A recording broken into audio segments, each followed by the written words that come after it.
I understand English, but I can't speak well. Lena often found herself in a peculiar linguistic predicament. She could perfectly comprehend every nuance of English conversations around her, every joke, every instruction. Yet, when it was her turn to utter a single sentence, her tongue seemed to tie itself in knots, a frustrating knot of silence. I understand English, but I can't speak well, she'd sigh, a silent lament echoing in her mind. This barrier felt insurmountable. Her biggest fear was making mistakes. The very thought of mispronouncing a word or fumbling a grammatical structure sent shivers down her spine. I don't want to make a mistake, but I always why, she pondered. Knowing this fear paralyzed her efforts. She observed others effortlessly chatting, wishing she possessed their innate fluency and fearless expression in every interaction she encountered daily. One evening, while scrolling through a language learning forum, Lena stumbled upon an article titled, "How to Talk to Anyone in English." It wasn't a magic spell, but a series of practical, actionable steps. The first advice resonated deeply. Listen and practice. It emphasized active listening, not just passive hearing, truly absorbing the rhythms. She started with a new approach. Instead of just hearing background chatter, she began to actively listen and practice to podcasts and interviews. She'd pause, repeat phrases, mimic intonation, even if it felt awkward initially. This wasn't about perfect replication, but about familiarizing her mouth and mind with the sounds. The article further suggested observing how other people talk in English. Lena began paying closer attention to native speakers, their pauses, their fillers, their natural flow. She realized that even fluent speakers weren't always grammatically perfect, and they often used simple, direct language in casual settings.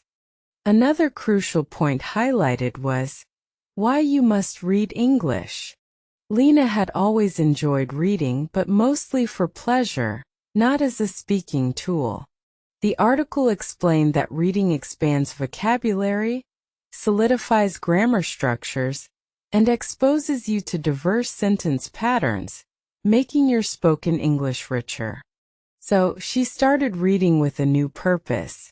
She picked up articles, short stories, and even simple novels, consciously noticing how sentences were constructed. This active reading helped her internalize correct structures, reducing her reliance on direct translation from her native language, making her more articulate. The fear of mistakes, however, lingered. Every time she prepared to speak, that internal critic whispered, "You'll mess up." Yet, the more she read and listened, the more she understood that mistakes were part of the learning process, not a sign of failure but progress. Why reading is important became a mantra for her. She saw how it subtly improved her comprehension and her ability to form coherent thoughts quickly. It built a foundation, a vast reservoir of words and phrases she could potentially draw upon when finally ready to speak up. Her journey was slowly beginning to shift from understanding to producing. She realized that merely knowing words wasn't enough. She needed to actively use them.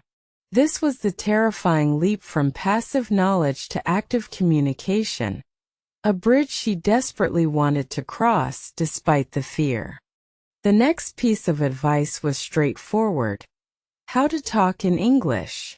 It wasn't about complex grammar or advanced vocabulary initially, but about starting small, engaging in simple conversations, even with herself in front of a mirror, was a recommended first step for her. Lena decided to try. She started talking to herself while doing chores, describing her actions in English. "I am washing the dishes. The water is warm. "I need more soap," she'd narrate softly. It felt silly, but it forced her brain to retrieve and form sentences. The article on How to Improve Your English emphasized consistency and immersion. It wasn't about intense bursts of study, but daily manageable interactions with the language. This meant incorporating English into her everyday life, making it a natural part of her routine. She changed her phone settings to English, started watching English movies without subtitles, and sought out online communities where people practiced speaking. Every small change contributed to a more immersive environment, pushing her boundaries slightly each time. The idea of how to speak with people was still daunting.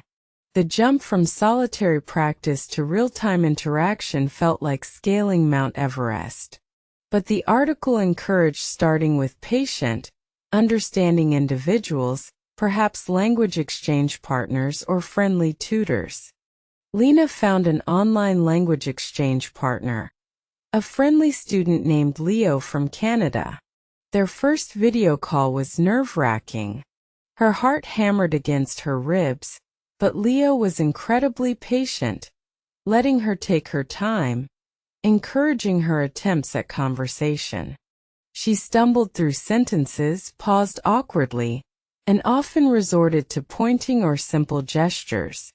"I don't want to make mistake, but I always why," she silently thought, feeling the familiar wave of self-consciousness wash over her during the conversation. But Leo didn't laugh or judge. He gently rephrased her sentences, offering corrections not as criticisms but as helpful suggestions. He exemplified how other people talk in English, in a supportive and encouraging way, showing her how natural communication flows. Slowly, session by session, her confidence grew. She started speaking more freely, even asking Leo questions about his life, venturing beyond pre-prepared phrases. This practical application was making a significant difference to her fluency. She understood now that why reading is important wasn't just for vocabulary, but for internalizing sentence structures that she could then use in conversation. The words flowed more naturally from her mind to her mouth, an impressive transformation. The fear of making mistakes didn't vanish entirely, but it diminished significantly. She realized that even native speakers sometimes misspoke, and that communication was about conveying a message, not achieving perfect grammatical precision every single time. How to talk to anyone in English transformed from a terrifying concept into an achievable goal. It wasn't about being flawless, but about being brave enough to initiate and sustain a conversation, no matter how simple or imperfect her initial attempts might be. She continued to listen and practice diligently. Her ears became more attuned to different accents, and her pronunciation subtly improved with each repetition. The act of mimicking helped rewire her brain for English sounds effectively. How other people talk in English became a constant source of learning. She observed nuances, common idioms, and polite expressions, integrating them slowly into her own speech, making her sound more natural and less like a textbook. The journey to improve your English was continuous, but Lena now had a clear roadmap. It was a combination of consistent effort, diversified practice methods, and a positive mindset, embracing mistakes as valuable learning opportunities along the way. She learned to be patient with herself. There were days when she felt frustrated, when words wouldn't come easily, but she reminded herself of her progress, focusing on the small victories instead of dwelling on perceived failures. Her initial thought, "I understand English but I can't speak well," had given way to a quiet confidence. She was no longer just understanding.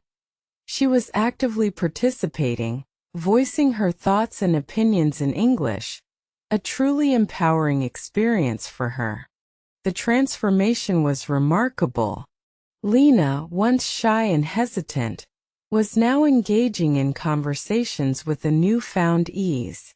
She could discuss various topics, ask follow-up questions, and even share personal anecdotes, all in English. How to speak with people no longer felt like an insurmountable challenge. It was simply about showing up, being present, and making an effort to connect, understanding that genuine communication transcends perfect grammar every single time. She had unlocked the secret. True fluency wasn't about eliminating mistakes, but about building enough confidence to speak despite them. It was about embracing the process, enjoying the journey, and celebrating every small improvement she made. Her story served as an inspiration to others who felt stuck in the same linguistic limbo. She often shared her journey, emphasizing the importance of daily immersion and courageous attempts at communication, no matter how daunting it seemed. She realized that why you must read English was not just for vocabulary, but for understanding cultural contexts, subtle humor, and the natural flow of thought processes in the language, enriching her overall grasp of English dramatically. The initial fear she harbored, "I don't want to make mistake but I always why," had gradually faded into a distant memory. She now viewed mistakes as stepping stones, invaluable lessons for future correct utterances and better fluency. Her experience underscored the profound truth that why reading is important extended far beyond academic benefits. It cultivated an intuitive understanding of English structure, preparing her mind for spontaneous speech. Lena's journey exemplified that how to talk in English was less about innate talent and more about persistent effort. It was a skill that could be honed, polished, and mastered through consistent practice and dedicated immersion daily. Every conversation, every book she read, every podcast she listened to, contributed to her evolving fluency. It was a cumulative process, each small input building upon the last, strengthening her linguistic muscles consistently. She had truly mastered how to improve your English, transforming it from a frustrating goal into an enjoyable, rewarding pursuit. Her commitment paid off in dividends, opening up new opportunities and connections globally. The advice on how to speak with people became second nature. She initiated conversations, asked clarifying questions, and actively participated in discussions, becoming a confident and articulate English speaker in many situations. Her life had expanded significantly. She could now travel with ease, interact with people from diverse backgrounds, and even pursue professional opportunities that required fluent English communication, all thanks to her perseverance. Lena knew her journey wasn't over. Language learning is a lifelong endeavor, but she had conquered the most challenging part, overcoming her fear and starting to speak. The rest would be continuous refinement and enjoyable exploration. She was a living testament to the power of consistent listen and practice. Her ears, once overwhelmed by the speed of native speakers, now easily process complex sentences and rapid-fire dialogue. She also noticed how other people talk in English not just for learning but for connecting. Observing their expressions, their body language, added another layer to her comprehension and ability to respond appropriately. The initial anxiety of, "I don't want to make mistake, but I always why," had transformed into a healthy acceptance that mistakes are natural. She realized everyone makes them, and they are part of the learning curve, not a barrier. Why reading is important was no longer just theory for her. It was a tangible reality. Her improved vocabulary and grammar, nurtured by consistent reading, were now readily available in her spontaneous speech. Her success story resonated with many because it highlighted a common struggle. People could relate to her initial frustration of understanding everything but being unable to produce anything confidently themselves. She often advised aspiring speakers to embrace the messiness of learning. How to talk in English isn't about perfection from day one. It's about courageously engaging with the language and learning from every single interaction. How to improve your English became an exciting adventure for her, not a daunting task. She sought out new challenges, like giving presentations in English or debating complex topics, constantly pushing her linguistic boundaries. And finally, how to speak with people transformed into a joyful experience. Conversations were no longer tests, but opportunities to connect, share ideas, and build relationships across cultures and continents effortlessly. Lena's journey was a beacon of hope for anyone grappling with similar language challenges. Her transformation from hesitant observer to confident communicator proved that dedication and the right strategies truly pay off. She often reflected on her starting point, the quiet frustration of understanding but not speaking. Now her voice resonated clear and confident, a testament to her unwavering commitment to language mastery and self-improvement. Her advice to others struggling was always simple yet profound. Start somewhere, anywhere. Even small steps contribute to significant progress over time, building momentum and confidence gradually and consistently. She emphasized that the fear of error is a bigger hurdle than actual errors themselves. Embrace imperfections, she would say, for they are the very stepping stones towards genuine fluency and natural expression. Lena continued to devour English books and engage in lively discussions. The world had opened up for her in ways she never imagined, all because she dared to move beyond silent understanding to active speaking.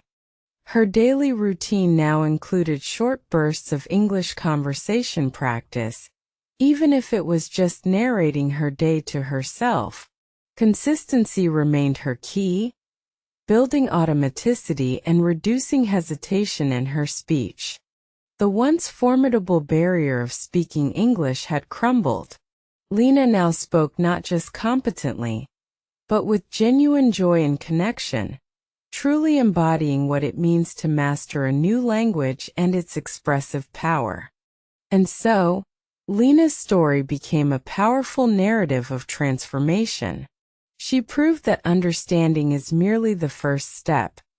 The true magic begins when one finds the courage to speak, transforming silence into vibrant dialogue.